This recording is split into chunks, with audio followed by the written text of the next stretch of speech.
യൂറോപ്പുമായി ബന്ധപ്പെട്ടും ഉക്രൈനുമായി ബന്ധപ്പെട്ടും ലോകത്തെ ഗ്ലോബൽ ജിയോ പൊളിറ്റിക്സ് വലിയ ഡെവലപ്മെൻ്റാണ് നടക്കുന്നത്. നിങ്ങൾക്കറിയാവുന്ന വസ്തുവാണ്, ഇമ്മാനുവേൽ മാക്രോൺ കഴിഞ്ഞ 3 ദിവസമായിട്ട് അദ്ദേഹം അമേരിക്കയിലാണ്. അമേരിക്കൻ പ്രസിഡൻറ്റുമായിട്ട് നേരിട്ട് ഏകദേശം 3.5 മണിക്കൂറാണ് സംസാരിച്ചത്. എന്താണ് ഉക്രൈനിൽ ഉണ്ടാകാൻ പോകുന്നത്, ഏത് രീതിയിലാണ് അമേരിക്ക സഹായിക്കുന്നത് യൂറോപ്യൻ രാജ്യങ്ങളെ. ഇതിനകത്തൊക്കെ ഉരുത്തിരിഞ്ഞിരുന്ന സംഭവം നമ്മൾ മനസ്സിലാക്കുമ്പോൾ കാണാൻ സാധിക്കുന്നത് പല പോയിന്റ്സ് ഉണ്ട്. ട്രംപ് പറയുന്ന ചില കാര്യങ്ങൾ വളരെ സത്യമാണ്. അയാൾ നേരത്തെ ഉക്രൈനെതിരെ പറഞ്ഞ സംഭവങ്ങളൊക്കെ തിരിച്ചെടുത്തു.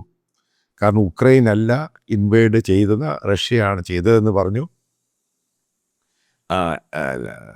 വ്ളാദിമിർ സെലൻസ്കി അയാൾ ഡിക്റ്റേറ്റർ അല്ല എന്ന് മാറ്റി പറഞ്ഞു. ഇതൊക്കെ മനസ്സിലാക്കുമ്പോൾ പെട്ടെന്ന് ചില മീഡിയ ഒക്കെ പെട്ടെന്ന് കയറിപ്പോൾ 3ാം ലോകമഹായുദ്ധം ഉണ്ടാകാൻ പോകുന്നു. ഒരു കുന്തവും ഇല്ല ഇതിൻ്റെ അകത്ത്. ഇത് പക്ക കച്ചവടമാണ് സംഭവം. അതായത് നിങ്ങൾ മനസ്സിലാക്കുക, ട്രംപ് എന്താണ് ആവശ്യപ്പെടുന്നത്? നാറ്റോ കണ്ടിന്യൂ ചെയ്യണമെന്നാണ്. ട്രാൻസ് അറ്റ്ലാന്റിക് സെക്യൂരിറ്റി ഓർഗനൈസേഷൻ, ഈ പറയുന്ന യൂറോപ്യൻ രാജ്യങ്ങളും അമേരിക്കയും മറ്റ് പല പുറത്തുള്ള രാജ്യങ്ങളുണ്ട്. കണ്ടിന്യൂ ചെയ്യണമെന്നുണ്ടെങ്കിൽ അതായത് യൂറോപ്യൻ രാജ്യങ്ങളുടെ സെക്യൂരിറ്റിയാണ് ഇഷ്യൂ. ഇവിടൊക്കെ അമേരിക്കയ്ക്ക് ബേസ് ഉണ്ട്.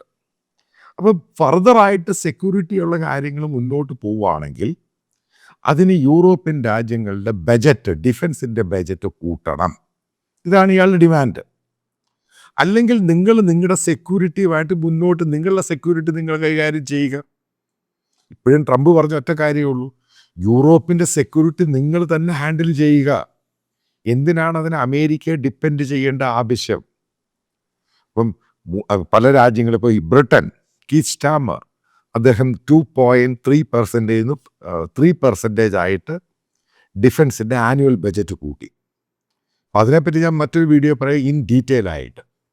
കാരണം അത് കൂട്ടുമ്പോഴുണ്ടാകുന്ന സംഭവം എന്ന് പറയുന്നത്, വിദേശ രാജ്യങ്ങളുടെ ഫോറിൻ എയ്ഡ് അങ്ങ് കുറച്ചു. അത് ഏറ്റവും കൂടുതൽ എഫക്റ്റ് ചെയ്യാൻ പോകുന്ന ഇസ്ലാമിക രാജ്യങ്ങൾക്കുമാണ്. അതാണ് അതിൻ്റെ തമാശ എന്ന് പറയുന്നത്. ഇനി അടുത്ത എന്താ പോയിന്റ് ട്രംപ് മാക്രോൺ കൂടിക്കാഴ്ചയിൽ പറഞ്ഞത്?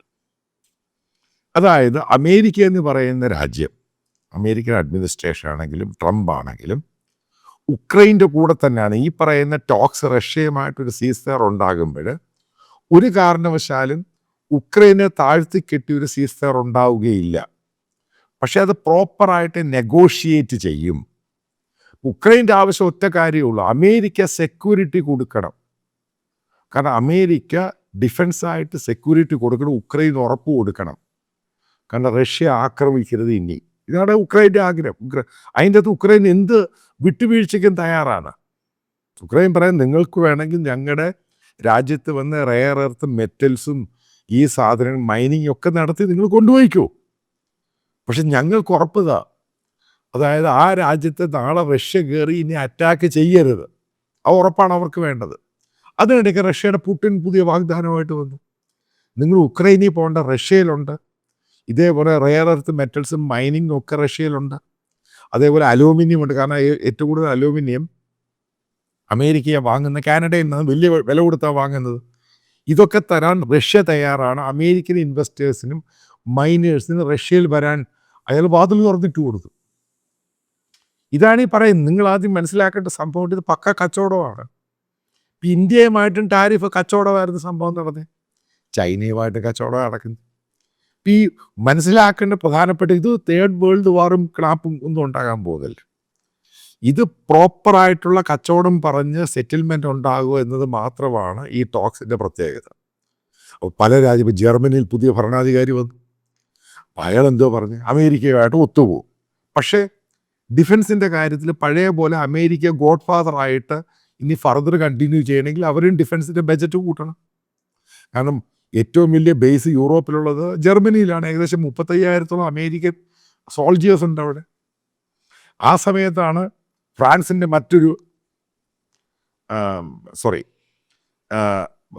ഇമ്മാനുവൽ മാക്രോണിന് മറ്റൊരു തീരുമാനം വന്നത്. അതായത് യൂറോപ്പിനെ റഷ്യയിൽ നിന്നും സംരക്ഷിക്കാൻ വേണ്ടി ഫ്രാൻസിൻ്റെ ഫൈറ്റർ എയർക്രാഫ്റ്റുകൾ ന്യൂക്ലിയർ വെപ്പൺസ് വെച്ച് കൊണ്ട് പല യൂറോപ്യൻ രാജ്യങ്ങളിലും അവിടെ ബേസ് തുടങ്ങാൻ തയ്യാറാണ്. ഇതൊന്നും വാറിനോട്ട് പോകുന്ന സംഭവമല്ല.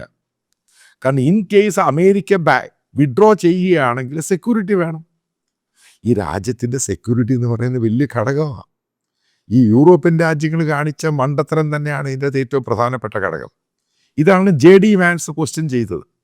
എന്തുകൊണ്ടാണ് അവിടുത്തെ സെക്യൂരിറ്റിയുമായിട്ട് ബന്ധപ്പെട്ട് ഈ രാജ്യങ്ങൾ പല രീതിയിലുള്ള ഇന്നോവേഷനും പരിപാടിയൊക്കെ അങ്ങ് നിർത്തി, ഡിഫൻസ് സ്പെൻഡിങ് അങ്ങ് കുറച്ചു. ഈ റഷ്യ ഉക്രൈനിൽ കയറി കഴിഞ്ഞാൽ പല രാജ്യങ്ങളും ഡിഫൻസ് സ്പെൻഡിങ് കൂട്ടാൻ തുടങ്ങി. കാരണം റഷ്യ ഒരു പൊട്ടൻഷ്യൽ ത്രെട്ട് തന്നെയാണ്. കാരണം പല രീതിയിലും ഇപ്പോൾ ഈ നാളെ ഉക്രൈനിൽ കയറി, മറ്റേതാളത് കഴിഞ്ഞ് പോളണ്ടിൽ കയറാം, അപ്പുറത്തുള്ള ബാൾട്ടിക് രാജ്യങ്ങളിൽ കയറാം. ഇതൊക്കെ ആ രാജ്യങ്ങളെ ബാധിക്കും. കാരണം ഇതിന് ചുറ്റും കിടക്കുന്ന രാജ്യമുണ്ട്. അപ്പുറത്ത് ജർമ്മനിയാണ്, അപ്പുറത്ത് മാറി ഐസ്ലാൻഡുണ്ട്. ഇതൊക്കെയാണ് ഇവിടുത്തെ ഇഷ്യൂ എന്ന് പറയുന്നത്. അപ്പോൾ ഇവിടെ യൂറോപ്യൻ രാജ്യങ്ങൾക്ക് ഉണ്ടായേക്കുന്ന ഒരു വകഭേദവും മാറ്റവും, കാരണം അവർക്ക് സെക്യൂരിറ്റിയുമായിട്ട് ബന്ധപ്പെട്ട് ഈ പഴയ രീതിയിലൊന്നും ഇനി പഴയ പോകാൻ പറ്റില്ല. കാരണം അവർ ഡിഫൻസ് സ്പെൻഡിങ് കൂട്ടണം, വെപ്പൺസ് കൂടുതലും അമേരിക്കയിൽ നിന്ന് വാങ്ങണം, അല്ലെ അവർ സ്വയമേ ഉണ്ടാക്കണം. ഓരോ രാജ്യത്തിൻ്റെ സെക്യൂരിറ്റി എന്ന് പറയുന്ന അമേരിക്കയുടെ തലവേദനയല്ല, ഇത് അമേരിക്കയുടെ ഡിമാൻഡ് തന്നെയാണ്. എന്തിനാണ് അവർ ഈ പറയുന്ന യൂറോപ്യൻ രാജ്യങ്ങളിലൊക്കെ ബേസ് ഇട്ട് കൊടുക്കുന്നത്? കാരണം അവർ ഈ പണം അത്രമാത്രം സ്പെൻഡ് ചെയ്യുന്നുമില്ല. ഡിഫൻസിൻ്റെ സ്പെൻഡിങ് പഴയ രീതിയിലാണ് ചെയ്യുന്നത്. ഇതാണ് സംഭവം. ഇപ്പോൾ ഉക്രൈൻ്റെ സൊല്യൂഷൻ എന്ന് പറയാൻ ഉണ്ടാകാൻ പോകുന്നത്, എൻ്റെ ഒരു അനുമാനത്തിൽ ഈ പറയുന്ന റഷ്യ ഡോൺബാസ്കിൽ നിന്നൊക്കെ വിഡ്രോ ചെയ്തു പോകാനുള്ള സാധ്യതയുണ്ട്. ഉക്രൈൻ റഷ്യയുടെ ഭാഗം തിരിച്ചു കൊടുക്കാനുള്ള സാധ്യതയുണ്ട്. പക്ഷേ ഇതിനകത്ത് ഈ ഉക്രൈൻ എന്ന് പറഞ്ഞ രാജ്യത്തിന് അമേരിക്കയുടെയാണ് ഗ്യാരണ്ടി വേണ്ടത്. അവർക്കൊരു യൂറോപ്യൻ രാജ്യങ്ങളുടെ ഗ്യാരണ്ടിയോടെ അവർക്ക് സാറ്റിസ്ഫൈഡ് ചെയ്യാൻ പറ്റത്തില്ല. കാരണം അമേരിക്കൻ ബേസ് അവിടെ ഉണ്ടെങ്കിൽ മാത്രം അതിന് ഉക്രൈനിൽ നിന്ന് പേ ചെയ്യാൻ തയ്യാറാണ്. അതായത് എത്രയാണ് അതിൻ്റെ പണം, എത്രയാണ് ഈ മൈനിങ് എടുക്കുന്ന അതിൻ്റെ പകുതിയോളം അമേരിക്കയ്ക്ക് ഫ്രീ ആയിട്ട് കൊണ്ടുപോകാം, ബാക്കി അതിൻ്റെ വില ഉക്രൈന് തന്നാൽ മതി. അപ്പോൾ അമേരിക്കയുടെ താല്പര്യങ്ങൾ അനുസരിച്ച് ഉക്രൈൻ നിൽക്കാമെന്നും പറയുന്നുണ്ട്.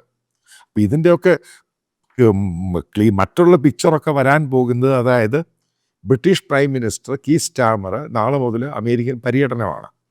അപ്പോൾ അത് കഴിയുമ്പോഴാണ് ഇതിൻ്റെ ഏകദേശ പിക്ചർ എന്താണ് ഉണ്ടാകുന്നത്, എങ്ങനെയായിരിക്കും അമേരിക്കൻ പ്രസിഡൻറ്റും പുടിനുമായിട്ടുള്ള മീറ്റിങ്, അതിൻ്റെ പൊട്ടൻഷ്യലായിട്ടുള്ള ഔട്ട്പുട്ട് എന്തായിരിക്കും.